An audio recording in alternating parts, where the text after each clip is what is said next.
আসসালামু আলাইকুম। আমার হাতে একটা ফোন দেখতে পাচ্ছেন, রেডমি নোট 9। এটাতে সামনে ক্যামেরা আসে না। তো এই যে দেখেন প্রবলেমটা,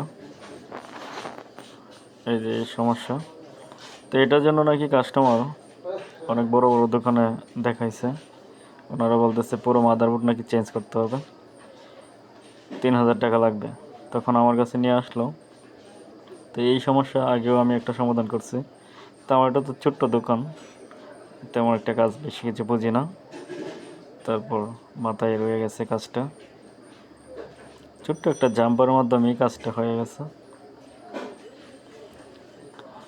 এই যে দেখতে পাচ্ছেন, এখানে ছোট্ট একটা জাম্পার করে দেওয়ার ফলেই কাজটা ওকে হয়ে গেছে। এই দেখেন, এই যে আলহামদুলিল্লাহ কাজটা ওকে। ভালো থাকবেন সবাই।